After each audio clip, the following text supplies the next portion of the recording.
Hello, everyone. This is Jerry O'Donnell, and this is another end time parable, one of the 7 parables.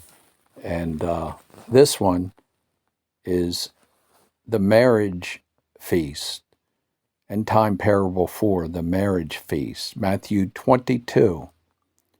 And let me just start out by reading it. And Jesus answered and spoke to them again by parables and said, The kingdom of heaven is like unto a certain king which made a marriage for his son. Well, we know who the son is. It's Jesus, and the Father is the one who's doing this. And he sent forth his servants to call them that were bidden to the wedding, and they would not come. Doesn't it sound like the last one in Luke 14? And he sent forth other servants, saying, Tell them that were bidden, Behold, I have prepared my dinner. My oxen and my fatlings are killed. See, it's all meat, and all things are now ready. Come into the marriage.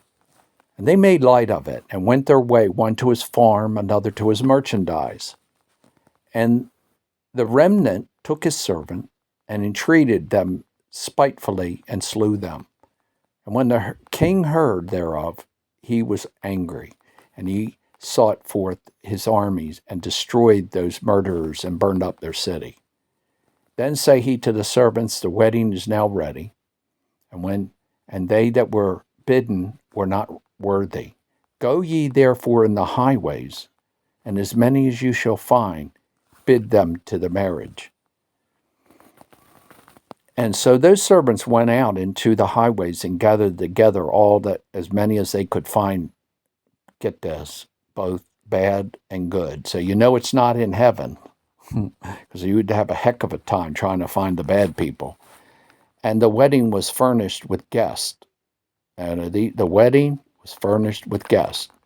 The guests never get married. They're just going to enjoy a supper. But anyway, and when the king heard and came in to see the guests, he saw there was a man which had not on a wedding garment. And he said to him, Friend, how did you get in here not having a wedding garment? And he was speechless.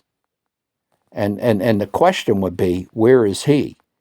In other words, he was somewhere and he didn't have a wedding garment.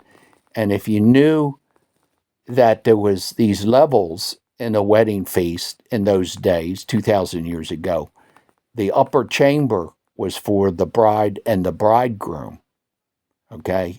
And be in that chamber, you had to have a wedding garment on. The guests didn't need any wedding garment. They were just there to eat the meal. They were both bad people and good people. Then said the king to the servant, Bind him hand and foot and take him away and cast him in the outer darkness. There shall be weeping and gnashing of teeth. And here's the statement again that was like in Matthew 20. For many are called and few are chosen. Wow. So many are called and few are chosen. I'll tell you what, how did you come in here without the wedding garment on? Meaning, how did you get into this bridal chamber?